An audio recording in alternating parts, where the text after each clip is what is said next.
नमस्कार, आप देख रहे हैं दिल्ली न्यूज़ दर्पण। दिल्ली न्यूज़ दर्पण में आपका स्वागत है। आइए रुख करते हैं आज की कुछ बड़ी खबरों पर। खबर मुरादाबाद से है, जहां पर कोर्ट के आदेश के द्वारा मस्जिद की जांच चल रही थी। क्षेत्रवासियों ने जांच करने गई टीम पर घेराव करके पत्थरबाजी की, गोलीबारी की, जिसमें 3 लोगों की मृत्यु हो गई।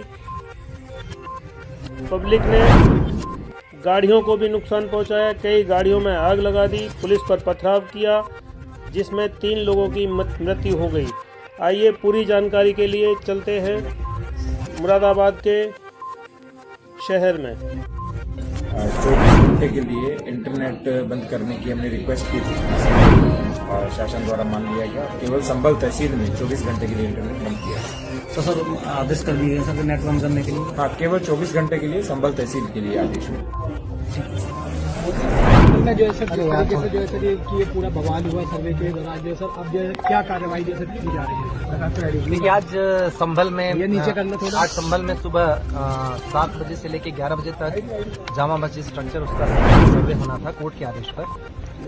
कोर्ट ने आदेश पर जो सर्वे यहाँ आई भी थी एडवोकेट कमिश्नर के साथ, और उनके साथ पर्याप्त सुरक्षा बल भी था।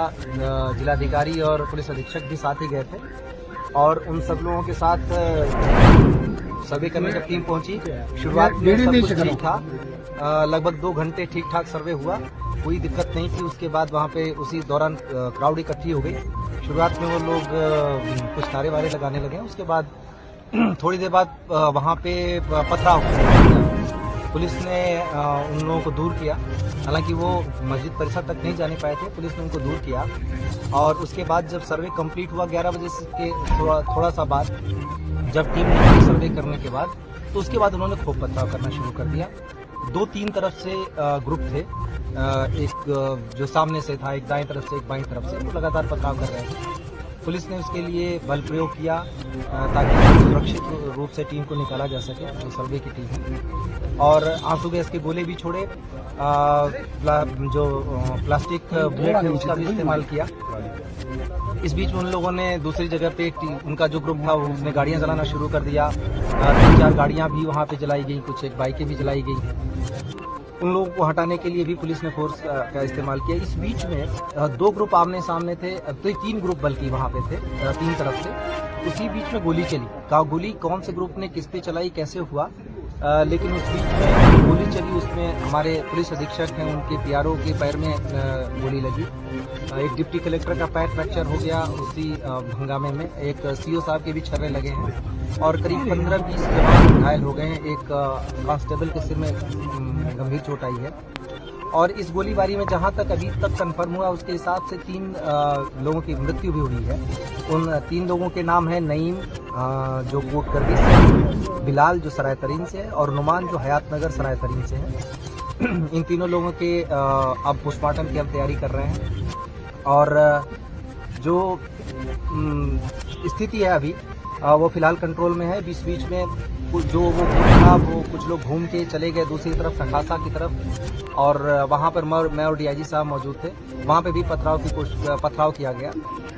हम लोगों ने उस भीड़ को खदेड़ा। बाद में एसपी और डीएम साहब भी आ गए थे। उस पथराव घटना में हमारी कोशिश रही कि कुछ को पकड़ा जाए, और पकड़ा भी गया।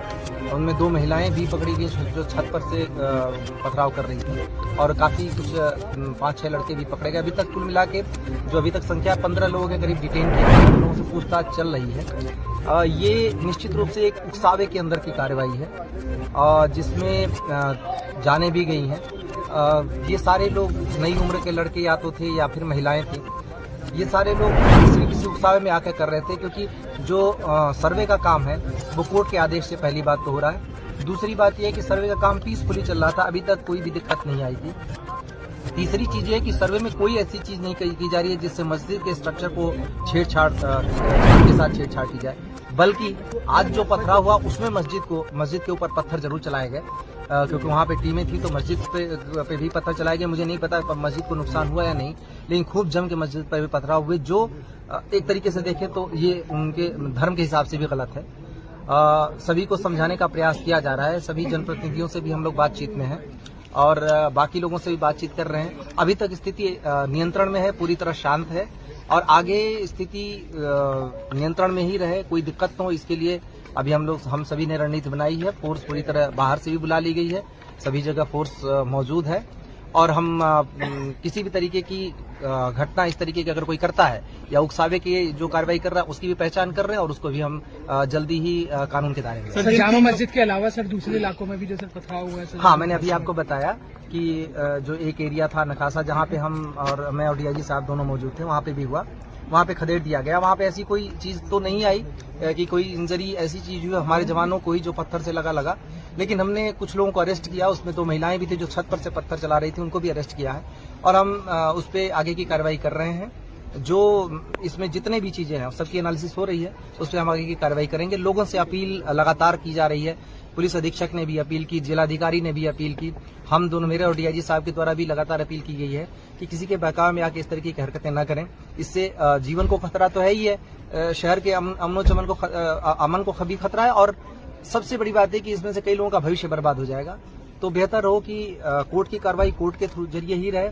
कोर्ट में अपनी बात सबको रखने का अधिकार है और मौका भी है और कोर्ट में अपनी बात रखें, इस तरीके की हरकतों से दूर रहें। सर, जिन 3 लोगों की मौत हुई है उनमें से जो नईम का परिवार है वो ये आरोप लगा रहा है कि पुलिस की गोली लगने से उनके लड़के की मौत हुई है। देखिए, इसमें पहली बात तो ये कि वो इस बात को जितने सारे लोग हैं वो सबकी पुलिस के पास भी वीडियोग्राफी मौजूद है। जितने सारे लोग वहां आए हैं उसमें पथराव करने आए थे। इसके बाद पहली बात जो ये अगर इस बात को अगर मानते हैं कि उनका बेटा पथराव करने गया था या कोई भी व्यक्ति वहां पथराव करने गया था, उसमें क्या अनटूवर्ड्स इंसिडेंट होते हैं, ये पहली बात को जिम्मेदारी उनको लेनी चाहिए। क्या वजह थी जिसके लिए पथराव करने की आवश्यकता थी, कौन सी आपदा आन पड़ी थी, किसको किसने क्या किया या पुलिस प्रशासन ने क्या किया, पहले तो उनको ये देखने की जरूरत है।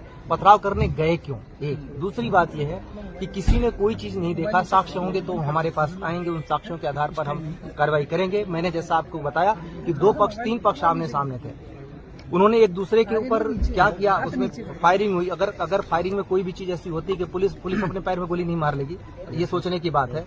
हमारे यहाँ हाथ में आप देखें कि पुलिस के टीयर गैस और जो प्लास्टिक के बुलेट है जो भगाने के लिए अनुमन्य है, उसी के तहत कार्रवाई की जा रही थी और मीडिया का भी पूरी रिकॉर्डिंग है।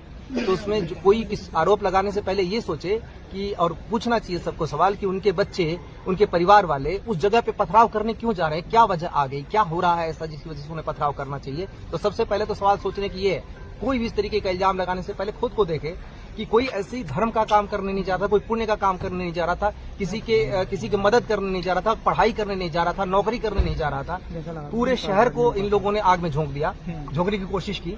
हाँ, हमारे सारे जो जवान हैं अपनी जान की परवाह किए बिना उसको झेल रहे हैं, देख रहे